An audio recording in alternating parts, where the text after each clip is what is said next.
Puebla, Mexico. 1974. A town of dust and silence, where children carried hunger in their eyes and men drank away the weight of failure. In this place, Heriberto Lazcano was born.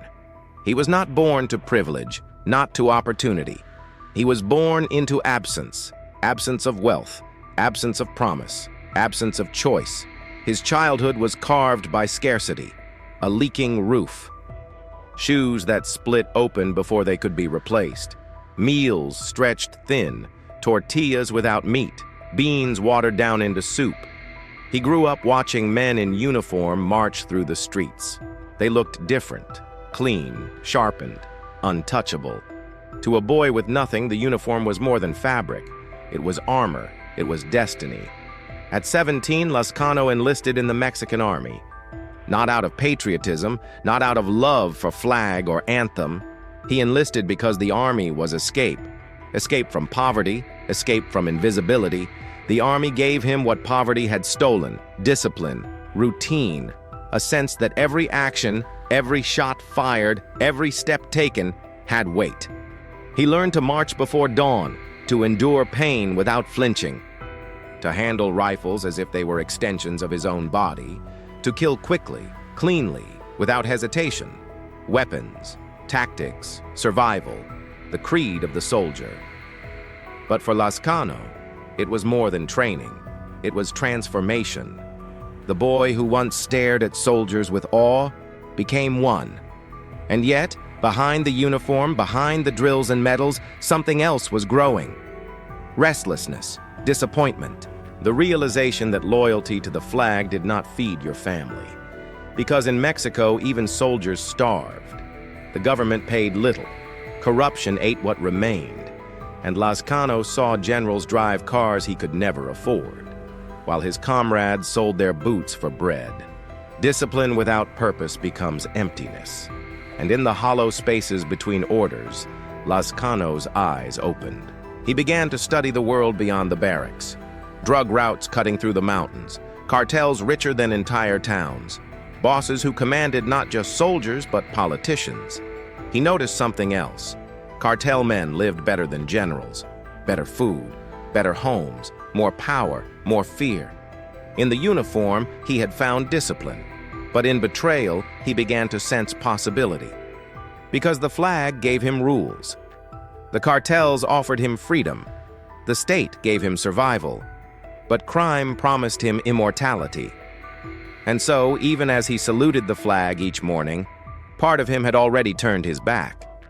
Heriberto Lazcano was no longer just a soldier. He was becoming something else, something the state could not contain, something the army could not teach. A man whose loyalty would be sold to the highest bidder, a man whose discipline would be weaponized, a man who would soon trade his country's anthem for blood.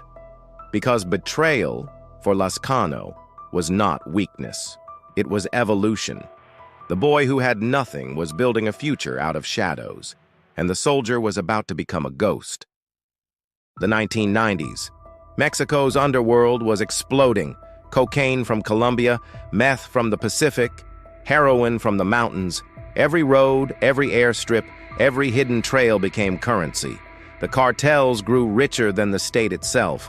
But with wealth came weakness. They had money. They had influence. What they lacked was discipline.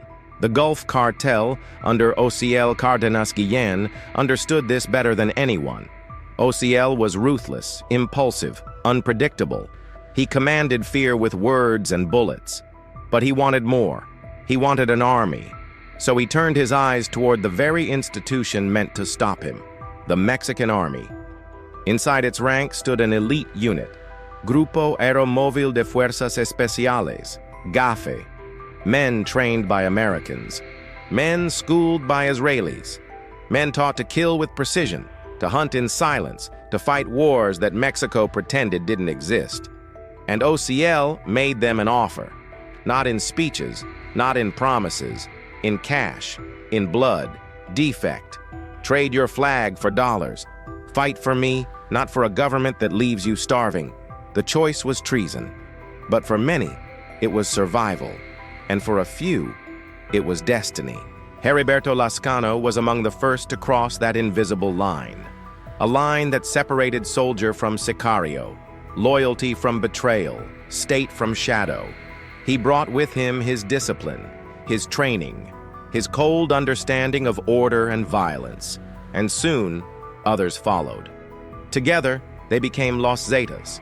They were not street thugs, not cartel recruits picked from the barrios. They were soldiers, sharpened, hardened, weaponized. Where traditional cartels relied on intimidation, Los Zetas relied on strategy. Where others hired killers, they created battalions. They spoke in codes, moved in formations, executed with surgical efficiency. Heriberto Lazcano, El Lasca, rose quickly inside this new order, not because he was loud, not because he was crueler than the rest, but because he understood what the cartels did not. He understood that violence could be more than punishment. It could be a system, a language, a doctrine. Under his influence, Los Zetas became more than bodyguards. They became a paramilitary machine.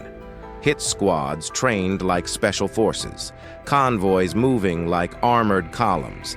Every raid, every ambush, every execution, timed, calculated, perfected. The streets of Mexico had never seen killers like this. They didn't just murder, they staged war, and the legend of Los Zetas began to spread. Whispers in towns, rumors in prisons, stories told with fear. Not just killers, not just drug runners, but ghosts in uniform. The army that betrayed the flag. And at the center of this transformation was Lazcano. He was no longer just a deserter, no longer just another sicario. He was the architect of a new kind of cartel, the kind that didn't need to hide, the kind that didn't just smuggle drugs, the kind that could challenge the state itself, because once soldiers become mercenaries, nations tremble. And Heriberto Lazcano knew Mexico was already trembling. He wasn't loud, he wasn't flamboyant, he was methodical. While others carved power with noise, Lazcano built in silence. Ociel Cardenas Guillen, the Gulf cartel boss, was the face. Flashy, reckless, addicted to control, but a face alone does not build an empire. It was the shadow behind him, Heriberto Lazcano, that shaped the future. Inside Los Zetas, Lazcano found his canvas. He took defected soldiers, deserters, killers for hire, and forged them into something new. Not a gang, not a cartel, but an army. He drilled his men as if they still wore uniforms. Every morning, formations, every mission, briefings, every operation timed to the second. They weren't allowed to act like criminals. They had to move like soldiers, vehicles in convoy, communications encrypted. Targets studied before the first shot was fired. When rival cartels kidnapped, Los Zetas conducted raids. When rivals executed in alleys, Los Zetas left bodies hanging from bridges. Not random violence, spectacle, each killing a message, each display an operation. And at the center of the storm, Lazcano, cold, detached, observing everything, never wasting words, never wasting bullets. He wasn't the man who stood in front of cameras. He wasn't the man who shouted orders in the streets. He was the one in the back room, mapping routes, allocating men, calculating costs in blood and cash. Ruthless, efficient, a commander in all but name. Under his hand, Los Zetas grew beyond the Gulf cartel's imagination. They didn't just protect shipments. They expanded into kidnappings, extortion, fuel theft. They built networks inside prisons, recruited ex-police, corrupt officials, entire squads of deserters. Ociel remained the public king. But Lazcano was already building the next phase. And then, 2003, Ociel was captured by the Mexican military. The Gulf cartel trembled. Other bosses smelled weakness. Rivals prepared for war. But Los Zetas did not collapse. They adapted. Because Lazcano had prepared for this moment. He had been shaping the group not as bodyguards, but as heirs. When Ociel was taken away in chains, Lazcano stepped forward. Not loudly, not dramatically, simply, inevitably. He inherited the crown, not because he demanded it, but because no one else could hold it. Under his command, Los Zetas ceased being an extension of the Gulf Cartel. They became something larger, independent, aggressive, expanding into territories OCL had never dreamed of. Cities fell under their control. Towns paid tribute like conquered provinces, and every new recruit was trained not as a gangster, but as a soldier of Lazcano as private war. The face was gone. The shadow remained. And shadows, when left unchecked, grow darker, grow larger, consume everything in their path. Heriberto Lazcano was no longer simply OCL's second-in-command. He was El Lasca, the commander, the strategist, the architect of terror disguised as discipline. And with his rise, Mexico's war was about to enter a new chapter, one written not in whispers, but in screams. Los Zetas didn't just kill. They performed death, beheadings in the town square, bodies dissolved in acid, entire busloads of migrants buried in desert graves, every act designed for an audience, every corpse a billboard, every massacre a press release written in blood. Behind it all was Lazcano, cold, detached, surgical. For him, terror wasn't chaos. It was structure. It was doctrine. It was the strategy that separated Los Zetas from every other cartel. Other bosses killed to punish. Lazcano killed to instruct. To communities, the lesson was obedience. To rivals, the lesson was fear. To the state, the lesson was futility. Los Zetas filmed executions, uploaded them to the internet, turned death into theater, victims on their knees, confessions forced, then silence broken by the blade. They left bodies hanging from overpasses, dumped piles of corpses on highways, painted messages on walls beside the dead. This is the price of betrayal. Terror was not collateral damage. It was the product, the brand, and Lazcano was the brand manager. Every display calculated, every massacre approved, every atrocity a message written for maximum impact. To his men, he demanded precision. No sloppy shootings, no wasted ammunition, every bullet accounted for, every victim chosen for meaning. Fear was currency, and Lazcano printed it in bulk. Yet, to the poor in forgotten villages, another face emerged. He allowed his lieutenants to hand out food, medicine, even money. One hand gave bread, the other carried the machete. It was this contradiction that made him untouchable. He was savior and executioner, ghost and god. Communities whispered his name in gratitude, rivals whispered it in terror, and the government spoke it only behind closed doors. Because Lazcano had done something unprecedented, he industrialized brutality, he weaponized theater, he transformed murder into governance.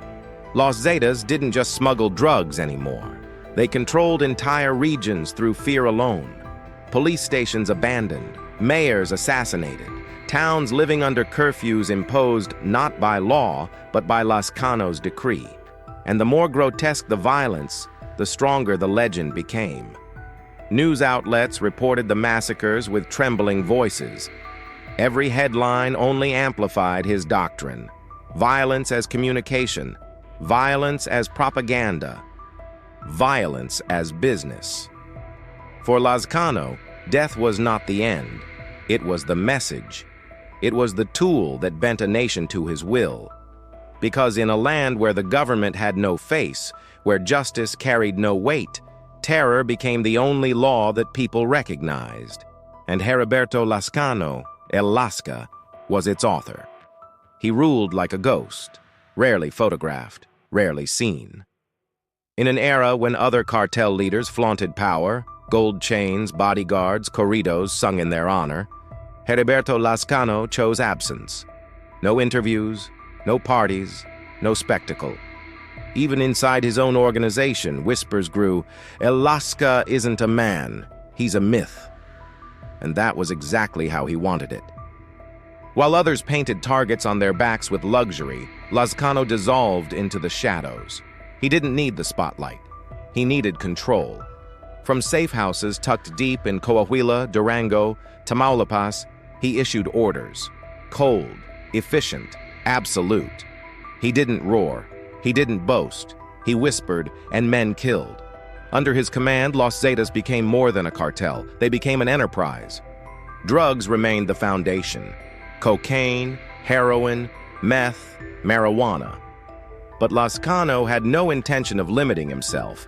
He was too disciplined, too strategic. He studied crime the way a general studies terrain. And he realized something no other boss fully embraced. Diversification meant survival. So Los Zetas expanded. Kidnapping, ransom became steady income. Entire highways became hunting grounds where buses were stopped and passengers sorted into victims and witnesses. Extortion. Businesses across Mexico paid protection fees. From taco stands to multi-million-dollar corporations, everyone deposited tribute into Lazcano's empire. Oil theft. Pemex pipelines were tapped like veins. Barrels of stolen fuel moved through black markets as profitably as cocaine. Human smuggling. Migrants from Central America were forced to pay or die. Those who couldn't were left in mass graves. The model was simple. If it could be stolen, taxed, or exploited, it belonged to Los Zetas. And with every new revenue stream, Lazcano grew more elusive. No need for public displays, no need for grand meetings. He managed it all like a CEO directing an invisible corporation. Profit was endless. Fear was unlimited. Communities bent under his control. Towns where children grew up knowing the rules of silence. Cities where politicians campaigned only with his blessing. Prisons where inmates answered not to wardens, but to his lieutenants. And yet still, few ever saw him. Even his closest commanders rarely met him face to face. Orders came by radio, by trusted messengers, by whispers in safe houses. The less visible he became, the more untouchable he seemed. The less human, the more myth. El Lasca is everywhere, some said. El Lasca is nowhere, others replied. Both were true, because he understood the oldest rule of power. Visibility is vulnerability. And so he disappeared into the fog of his own legend. Not a man. A phantom commander.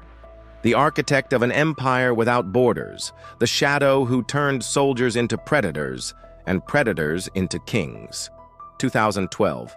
Progreso, Coahuila. A quiet Sunday afternoon. Baseball fields, church bells, children in the streets. And then, gunfire. Mexican Marines acting on intelligence closed in on a safe house. Inside, Heriberto Lazcano, El Lasca. The firefight was sudden, brutal, decisive. Explosions rattled the neighborhood. Windows shattered. Families cowered behind doors. When the smoke cleared, the most feared man in Mexico lay dead. Shot down in a hail of bullets, Heriberto Lazcano, the ghost, the phantom commander, the man who turned soldiers into shadows, was no more. News spread fast. Headlines screamed his death across Mexico, across the world. Politicians congratulated themselves. Generals spoke of victory. The government declared a triumph in its endless war. But even in death, Lazcano slipped through their fingers. His body was taken to a morgue in Coahuila. Guards posted, documents signed, evidence photographed, and then darkness. Gunmen stormed the facility. Professional, swift, precise. They overpowered security. They seized the body. And they vanished into the night. Just like that, the corpse of Mexico's most wanted man was gone. No funeral. No grave. No closure. Only silence. Rumors spread like wildfire. Some said his men had rescued him, so he could be buried in secret, far from the eyes of the state. Others whispered he had never truly died, that the man in the morgue was a double, that El Lasca was still alive, watching from the shadows. Conspiracy or not, one fact remained. The state could not prove it. No body, no certainty. The government claimed victory, but the people saw only incompetence. They killed a ghost, and then lost his shadow. For the families of his victims, there was no justice. No chance to spit on his grave, no closure to years of terror. For his followers, there was legend. The story of a king so powerful even death could not hold him. Because in Mexico's narco war, death is not the end.